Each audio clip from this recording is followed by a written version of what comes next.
Banyak cara membangkitkan perekonomian di Papua. Salah satunya yaitu dengan mengambil bagian dalam kewirausahaan. Wirausaha yang paling umum untuk wilayah perkotaan adalah membuka gerai atau kedai kopi yang dikemas dengan konsep yang menarik.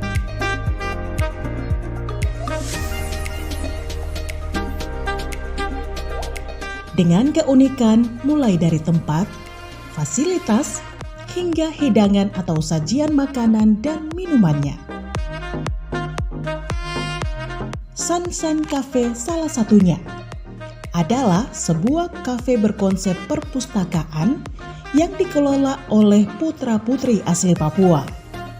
Dapat dikatakan mantap sebab tertata dan dikelola dengan serius, sehingga dapat dijadikan referensi untuk tempat bersantai, nongkrong dengan nuansa khas Papua, serta menu-menu makanan Papua, juga menu nasional sampai internasional.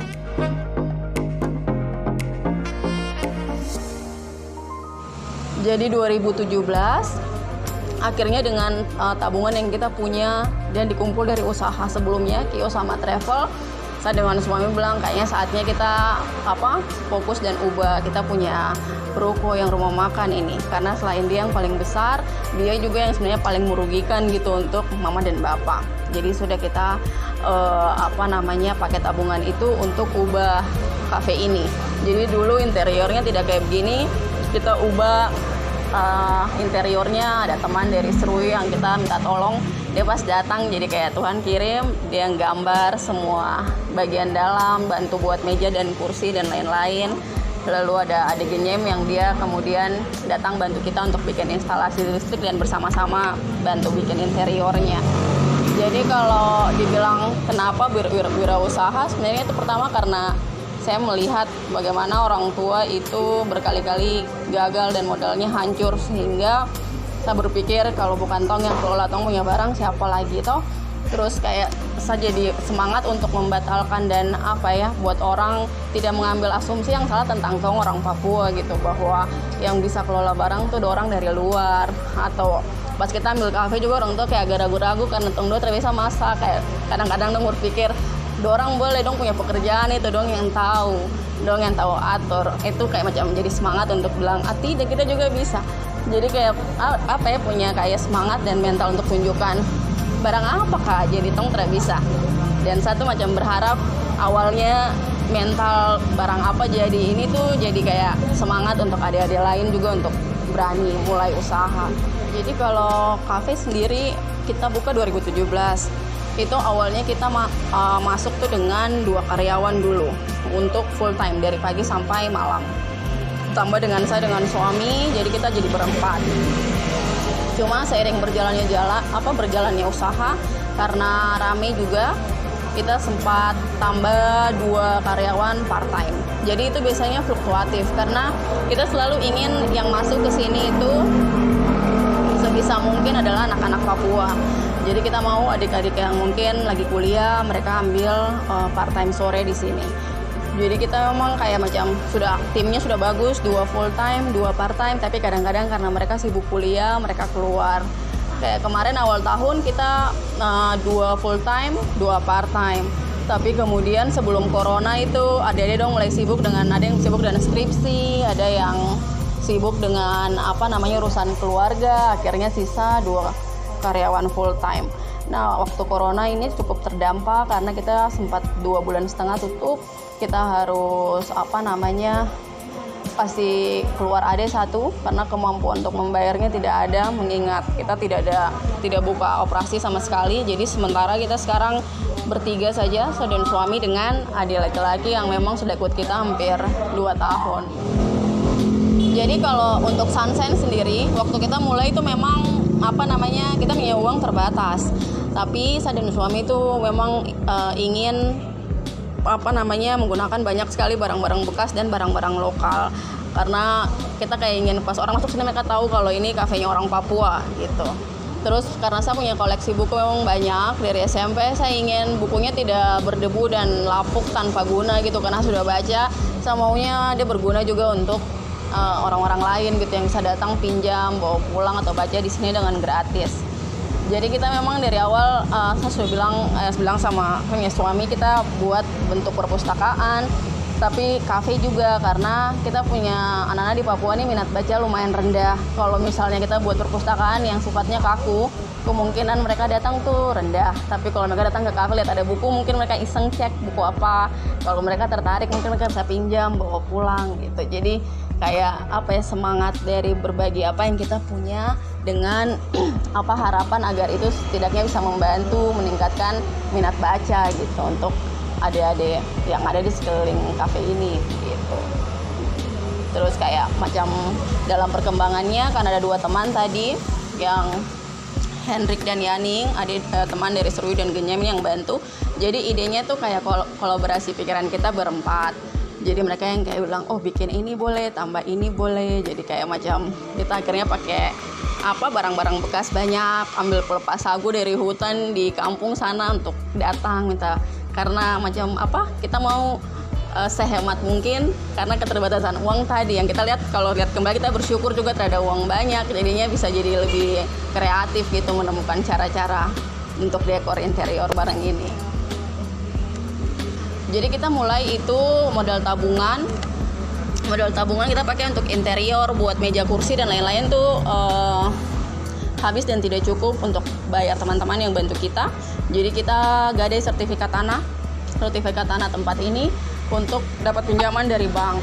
Jadi waktu itu kita ambil 100 juta dari bank untuk beli mesin kopi dan lain-lain, sekaligus bayar tenaga teman-teman yang bantu. Itu kita 1,5 tahun dari 2017 sampai pertengahan 2018 sudah selesai. Setelah itu kita jalan berapa bulan tuh sudah balik modal yang tabungan. Jadi modalnya sudah kembali. Terus sekali itu salah satu tantangan terbesar kita di Papua juga gitu, karena biasanya kan kita punya ini kadang-kadang terenak tuh keluarga lagi kasih utang. Nah, satu dari waktu ambil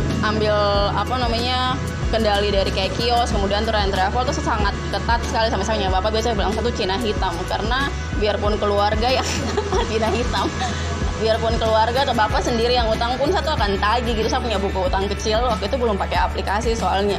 Masih ini hanya buku kecil, saya bilang bapak ada utang nih 500.000 atau 100.000, bahkan kayak utangnya hanya 20 atau 30, sampai kadang-kadang bapak bilang utangnya kecil saja mau tagih-tagih, tunggu dulu sampai 5 juta. Dan tidak bisa, kita pengusaha tuh tidak bisa tunggu modal sampai segitu baru tagih, itu kita modalnya hancur. Jadi pas ke Sunshine pun karena kita jadi punya banyak beban untuk membuktikan sama orang tua kalau kita bisa, saya sangat hati-hati soal pengelolaan keuangan. Apalagi kita ada utang ke bank yang kita pakai sertifikat tanah. Karena belum pakai aplikasi, saya betul-betul memindahkan antara keuntungan dan modal. Tidak ada pengeluaran kecil yang tidak catat gitu. Bahkan kayak beli tahu atau tempe yang mungkin 3.000 2.000 atau bayar uang parkir tuh selalu catat. Untuk utang-utang pun catat. Kita juga di rumah kayak saya dan suami jajan atau beli baju yang tidak perlu itu tidak kita pakai. Uang usaha tuh betul-betul murni kita pindahkan antara keuntungan dan modal, karena saya perlu usahanya tetap jalan, tapi keuntungannya saya perlu untuk bayar utang.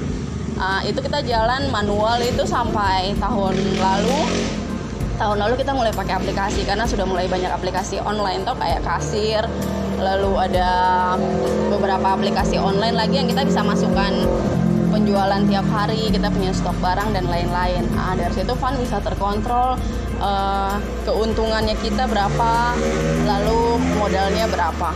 Lalu kalau kita misalnya tidak di tempat, stok barang pun terkontrol, jadi kita bisa langsung cek dan pastikan kalau stoknya tidak kehabisan, sehingga orang datang pesan tidak kehabisan. Tetapi kita punya uang yang tabungan juga kita bisa simpan, modalnya bisa kita putar. Jadi saya pikir sih kalau kita pertama tuh harus hati-hati sekali soal memberi utang sama keluarga. Tidak ada utang yang dia terlalu kecil untuk kita tidak tagih. Biar cuma 10.000 juga tagih, karena kita harus selalu berpikir kumulatif. Dalam 1 bulan kalau 10.000 tapi ada 10 atau 20 orang, kita sudah minus 200.000. Apalagi kayak saya waktu itu masih usaha kios tuh 200.000 tuh bisa beli banyak barang, atau bisa beli cemilan berapa pak. Pas kafe tuh utangnya jadi lebih besar, kita jadi lebih berhati-hati. Lalu yang kedua tuh kita punya pengeluaran sekecil apapun kita harus catat. Jadi misalnya beli uang kayak uang parkir yang kita mungkin bisa nggak pernah, kita tidak catat, kita harus catat karena kita hitungnya tuh kalau jadi pengusaha tuh kumulatif dalam per bulan dan per tahunnya berapa kerugiannya kita nih kalau kita tidak hati-hati mengelola uang kecil ini. Kalau ada berapa pos kecil yang tidak kita hati-hati kelola, kerugiannya dalam 1 bulan tuh bisa 1 juta sampai 2 juta secara tidak sadar. Jadi saya sih sarannya itu sih, ancaman terbesar dari kita punya usaha biasanya keluarga dekat sama teman dekat. Kita harus tegas sama mereka. Kalau sama orang asing tuh lebih gampang lagi. Lalu pengeluarannya kita, modal tidak boleh disentuh sama sekali untuk urusan atau kepentingan pribadi. Kalaupun ada pengeluaran keluarga, kita harus bilang tidak ada uang kalau itu adalah modal usaha. Lalu keuntungannya kita harus bisa simpan, karena kalau untuk pengusaha kita kalau punya usaha kan karena banyak keadaan-keadaan yang tidak pasti dan tidak terduga tuh kayak seperti corona begini. Waktu kita mulai usaha, selain memindahkan keuntungan, kalau kita ada utang berarti harus bayar utang, tapi sisanya kita harus simpan untuk dana darurat. Minimal itu kita punya dana darurat 3 kali kita punya jumlah pengeluaran bulanan. Jadi kalau misalnya pengeluaran bulanannya kita 2 juta, kita harus punya tabungan minimal 6 juta di dalam kita punya tabungan yang tidak boleh disentuh sama sekali. Itu untuk memastikan kalau misalnya sesuatu terjadi, kita bisa tetap menggunakan dana darurat ini untuk mulai kita punya usaha dan kekuatan penuh lagi gitu. Dan itu yang kayak macam kita terapkan di kios, pas di kafe pun gitu. Jadi waktu kita tutup karena corona, setelah buka kita tetap bisa jualan seperti biasa, tidak harus kayak bilang ini habis, karena tidak punya modal untuk mulai lagi. Kita kalau omset waktu normal itu sekitar 30-50 juta. Itu omsetnya jadi pendapatan kotor. Jadi biasanya kalau untuk bisnis rumah makan itu dia punya return of investment atau pengembalian investasi itu sehatnya tuh 10-20% dari total kita punya omset bulanan. Jadi omset bulanan tuh termasuk kita kayak macam keluar bayar listrik, bayar air, internet, pegawai dan lain-lain tuh sudah habis, sisanya 10-20% itu kita punya keuntungan. Jadi biasanya kayak gaji pegawai termasuk gaji pemilik pun itu di luar dari kita punya keuntungan bersih itu harus 10-20%. Jadi kalau misalnya kita punya pendapatan 5 juta, sehatnya itu kita punya pendapatan bersih itu harus 500.000 sampai 1 juta lah. Pokoknya 10-20% dari 5 juta. Itu baru kayak pendapatan bersih yang sehat. Jadi biasanya kalau misalnya ada adik-adik yang baru mulai usaha, saya bilang kamu harus hitung kamu punya pengembalian investasi berapa persen. Jadi setiap usaha tuh beda-beda. Tetapi ada dia punya rentang sehatnya. Nah untuk usaha rumah makan tuh 10-20% dari kita punya omset bulanan. Jadi kayak macam misalnya kita 1 bulan nih evaluasi kita punya pendapatan, terus hitung betulkah kita punya untung bersih itu segini. Itu setelah kita kurangi tadi termasuk kita punya gaji sebagai pemilik ya, betulkah tidak segitu. Nah itu yang kita kemudian simpan, kasih perpuluhan dan lain-lain. Kita mulai itu Van dengan menu-menu standar sebenarnya, tapi kita memang dari awal ingin ada menu-menu khas Sentani toh. Jadi kayak papeda ikan tuh ada, terus kita waktu itu mulai dengan sagu bakar juga, meskipun dalam perkembangannya itu sagu bakarnya mulai berubah. Kita waktu awal tuh kita memang bikin sagu bakar tapi kita taruh. Jadi biasanya banyak orang yang tidak bisa makan karena keras. Biasanya kita kasih panas juga, tapi sagu kan semakin lama semakin keras. Semakin kesini tuh kita orang pesan baru kita bikin panas-panas. Jadi orang jadi lebih banyak yang bisa makan sagu, karena memang kan tujuannya kita ingin sagu tuh jadi jajanan yang biasa gitu, bukan kayak macam sekarang orang bilang di Wena itu ada kafe sagu. Kan kita tidak mau ada istilah seperti itu di kita punya kota. Kita maunya tuh kayak impiannya kita tuh banyak lah penjual-penjual sagu bakar atau ubi di sepanjang jalan di Jayapura nih. Jadi kita tidak kayak macam jadi kafe unik yang menjual sagu bakar lagi, karena menurut saya waktu orang bilang kafe unik yang jual sagu bakar tuh berarti kita kayak kalah gitu dalam mempromosikan kita punya makanan. Jadi kita jual sagu bakar, jual papeda bungkus juga sama gabus yang bisa dipesan. Biasanya pre-order kalau mama-mama dong makan atau ada keluarga ada acara ini juga. Selain fokus ke makanan tradisional, kita juga fokus ke makanan sehat. Jadi Di sini tuh udah tambah menu-menu seperti smoothie bowl, jadi kayak ada alpukat smoothie, terus kita kasih topping kacang dan lain-lain biar orang jadi lebih kenyang dan lebih sehat. Itu sih kita punya menu. Sekarang ada banyak menu lain juga yang ringan-ringan karena tidak semua orang itu kayak gorengan-gorengan, tetap ada minumannya juga kita bikin variasi, ada minuman kopi, ada teh, ada jus-jus juga. Ya tadi Van, jadi kita kan udah mulai dari 2014. Saya kasih nama ini sebenarnya Sunshine. Sunshine ini biasanya orang kalau datang tuh mereka kira salah ketik karena ada D di situ, todong kira tuh kayak sinar matahari.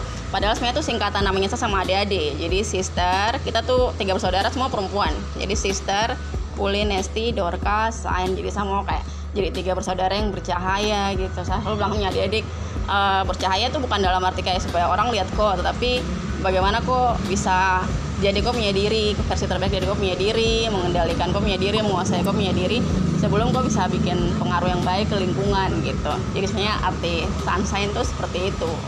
Kita belum pernah macam kasih tahu karena jarang ada yang tanya tuh. Mereka selalu bilang sunshine, kiranya tuh kayak salah ketik gitu, kayak berapa bule datang mereka bilang ini sunshine bukan begini cara tulisnya gitu.